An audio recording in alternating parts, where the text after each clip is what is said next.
Alright guys, Crimsixian again today. Hope you're all doing good and enjoying your day so far. Cloud9 have made an announcement yesterday confirming their head coach for the upcoming season, in addition to all these dramas over the last few days as to what's going on with their salaries for the new year. Cloud9 seemingly responding to those accusations. The method started a couple of days ago. Scump giving his response as well to this type of salary in the Call of Duty League. Very much enjoyed your thoughts in the comments. Hit the like button if you enjoy. Subscribe if you're new as always. I greatly appreciate it. No video last night. I'll just quickly say at this point, because the off-season is pretty much well underway now, I probably won't do 14 videos a week, certainly as the off-season keeps going. I might do 10 or 11, so some days there probably won't be a second video, some days they will. I'm not necessarily going to force it if there's basically nothing going on, but you know, when's Ben J when you need him to wind up a few pro players? We need him back, baby, we need him back. But there is a few things to talk about today. We're going to start here with FaZe, well, Cellium obviously leaving FaZe, now going to the Falcons. I've seen Xnid every day or so, he'll tweet out that he's basically streaming some like Saudi scrims and stuff out in Saudi, which is pretty cool stuff. But then he deletes the tweet, so I can't talk about it, so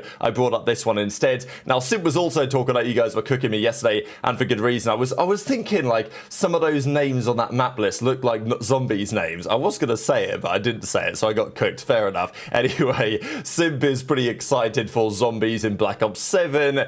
I've never been a massive zombies guy, to be fair, but Simp did talk about it here. The other interesting thing was 04 tweeted this one out, and then Simp was the first guy in the replies. So, you know, we've just seen a little bit about it, haven't we, right? Because Drazah and 04 were playing some chals on Black Ops 3 the other day. Then we've got Simp and 04 kind of having a bit of an interaction. One might wonder whether they could be teammates for the upcoming season, whether that was the right decision. Shotzzy was pretty clear early doors that he thought that getting Neptune was probably the way to go, but it doesn't seem like that's what FaZe are doing. But as of right now, pretty much all of those top teams have not necessarily confirmed exactly what they're going to do yet, whether they're cooking up announcements, whether they're still finalising contracts. But it is a while ago that I think 04 and Abuzah tweeted out the whole contract signed thing, so assume that's going to happen. That may well be FaZe's SMG duo next season. Is it going to be a good one? That's another question. And also, 3 years ago yesterday, Crimsixian officially retired from competitive Call of Duty. Now, I will say 3 years ago, there was a lot of talk about where Simp would be in 3 years' time. Would Simp be the GOAT? Was that a possibility? Obviously, in my opinion, that's not the case, and maybe will never be the case. Who knows? I think Simp can certainly still get there, I'd think. But as I said the other day, the current rankings, Simp's record in Grand Finals, some of the things like this make it more challenging. And I don't know what it's going to take to dethrone Krim as the COD GOAT. I think this is pretty unanimous at this point. Some, of course, would still say Scump from a pure important in Call of Duty perspective, but when it comes to greatness and accolades and the relevance of that, it's difficult to argue anyone else over Krim. For a time it was considered to be Karma, but then when Krim won his third ring online, it must be said, for Dallas Empire that year, but after that it was pretty unanimous, I think, that Krim is considered the greatest. And whether anyone can top him, I mean, I guess there is a viable question to say, what if Shotzzy wins his fourth ring? What if he wins his fifth ring? You know, then it's a conversation that might be worth having there. But yeah, Krim played 89 pro tournaments, average placing of 3.8, his series win-loss 76%. These are the records that are just going to be so tough to stop. And yeah, Krim had great teammates in his career, but also, in my opinion, like, you earn your teammates, right? Like, if you are good, then you get to play with good players. It tends to be how it goes. He came into that complexity team, they won everything, they became evil geniuses for a time towards the end of their tenure, they kept pretty much winning everything. Then he went to the OpTic dynasty, then he joined Dallas Empire, and yeah, didn't win anything. Well, technically you could have put New York on here under the championship teams, because they did win that Pro-Am Classic as the New York Subliners, which was a pretty famous event. But these are just the numbers that are going to be tough to top, right? 51 finals appearances. So just keep in mind, played 89 tournaments, made 51 finals.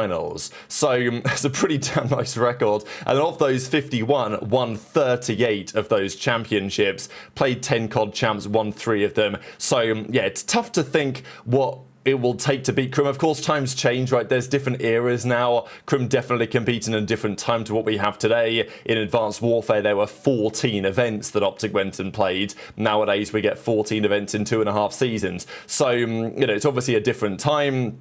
and it makes it difficult to judge across eras, and I think it always will. But for now, just because competitive COD's only been around, 12 years really since the start of the World Championship, people like Nameless and Pac-Man, of course, will tell you that it really started earlier than that, which is true. But in terms of like the official World Championship, the first one ever was 2013. It's kind of on a short enough timescale that we can probably still try to compare across the different eras, but it will be increasingly challenging as time goes on, assuming that COD still exists. Now, let's talk about Cloud9, because they officially confirmed yesterday their new head coach. Now, Chit says I met him on, I think for the first time I met him was on a plane to maybe the Boston event a couple of years back. He was working for LAG as their assistant coach. He was there for a couple of years, seemingly did a pretty decent job, and then the most recent season he turned up on Cloud9. Now, Cloud9 had a bit of a dramatic season. Did they not start the year with Tupac, right? Tupac Thug Lords as their maybe S&D guy.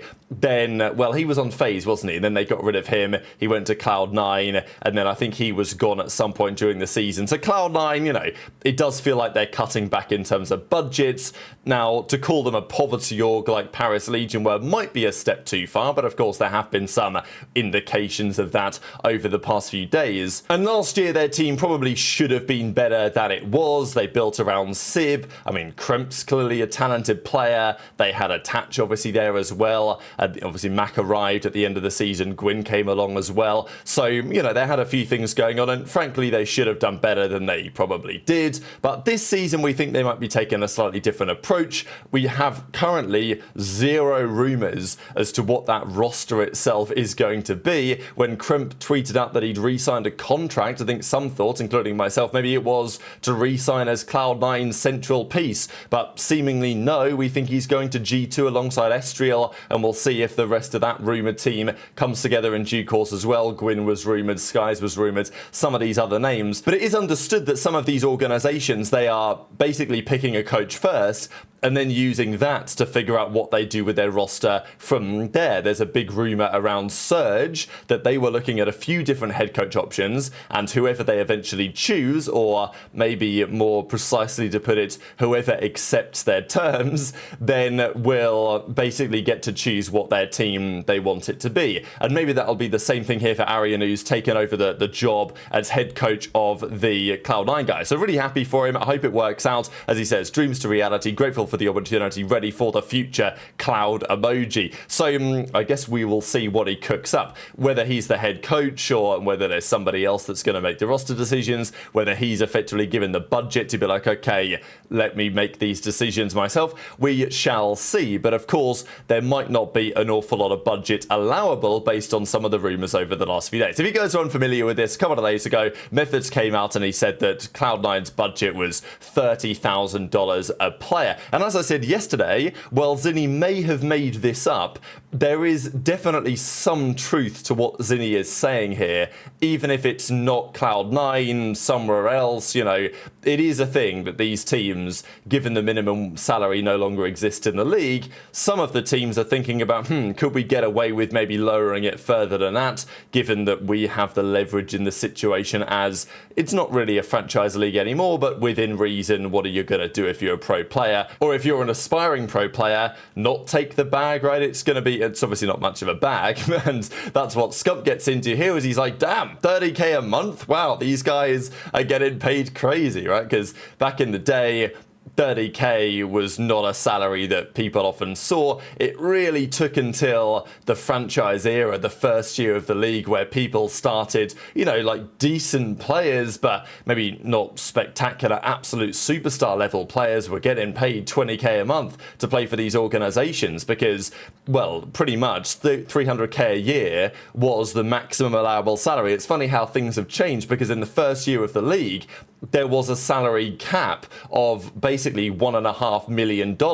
So a lot of these teams were looking to pay their players $300,000 each, which isn't too far away from 30k a month. So those were the type of numbers that were throwing around in the first year of the league. For a lot of different organizations found themselves in this spot, pushing up towards the salary ceiling, whereas nowadays it is very much the other way around. And then Scump eventually realizes, hang on, these guys are talking about 30k a year. Well, I'm not so sure about that.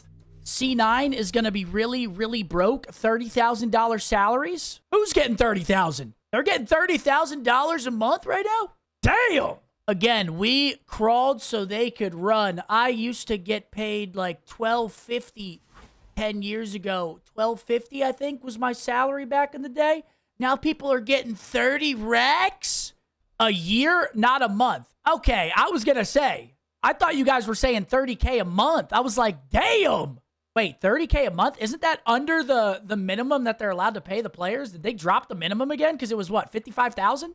The minimum is gone. Oh, shit. I mean, 30K. Fuck me. I thought it was 30K a month. I was like, these guys are fucking balling out of their minds. So yesterday we saw that Method said that actually a couple of people came into the chat and started talking about these numbers, and therefore Ziddy just put it in Dashy's chat, and there was lots of reaction to it. And, well, Cloud9 come out with their assessment, and they say, need a lawyer who can come after Fat Tony. DMs are open, right, at Methods, at Zuma. So, yeah, maybe Cloud9 got a lawyer up, take him down for slander or whatever. But, look, at the end of the day, we'll actually see what they do pay the players. Not like we necessarily will actually get to know what the salaries are necessarily. Look, if this was totally untrue and C9 were actually going to be a serious, you know, let's say contending org next season, they were going to put some money on the table, they were going to pay their players, you know, 120k each or something like that, maybe we would have seen some sort of another response from some of their executives. I don't know. Right, Jack Etienne, historically, we showed some of the comments that he made yesterday when they initially bought out their spot. He's the top guy at Cloud9. He's pretty active on Reddit. He's pretty active in the community. And if Methods was totally off base with this assessment that Cloud9 are going to be a bit more poverty, then I wouldn't have been surprised if somebody from Cloud9 came out and said, I don't know what you're talking about, like, this is cap, right? And not to say that it's not totally cap, but, you know, there is a reason why Cloud9 have not got a team yet, and there's a reason why their head coach, most people, you know, I've known Aaron for a couple of years, but like most people have not heard of this guy, right? And there's a reason for that. It's not like they've got it inside Rambo for what presumably will, you know, charge higher salary demands, right? Like, it's pretty clear that whether Ziddy is right or not, it's not like Cloud9 are putting crazy money out there to sign a big name team with, you know, top level coach who's achieved a lot over the last few years as a head coach somewhere else. And it's not like they're signing big name players because they've missed the boat on that one, right? And currently they are like the only team with absolutely zero rumors attached. So intrigued to your thoughts on that stuff in the comment section below. Ziddy was actually in the replies to this as well, and Cloud9 reckon, okay, we're going to find a way to get this guy somehow. And just one final clip to close out the video with, I thought was pretty funny.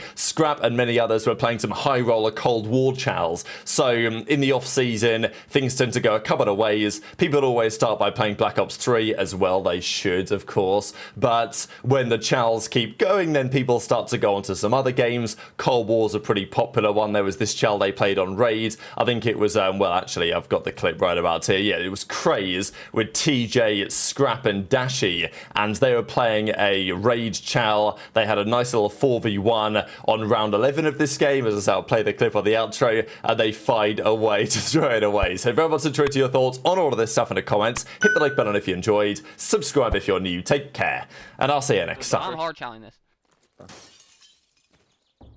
He's trying to hit it. It's 3 minutes. One shot, Teach. I need you to push. He's still there, First, one shot laying down, I promise you. I hit him. He's laying down Zig, I swear to God. He's dead. More. More, in right, Zig, right now. One bullet. Oh my God, he's absolutely loot. How about if he comes back right? Still on the steps. On their heady. Oh no. He's in corner. Oh my God, it's a FeLo. Oh my fucking God. Holy shit, what the hell? Oh my God. Nice, man. Oh my fucking God, can't make it up. Hell, bro, like... Nah, I can't make this up, bro. Holy shit. Oh my God, can't make that up. Yo, y'all are ass, bro. Like, I don't know, bro. Fuck that. Yo.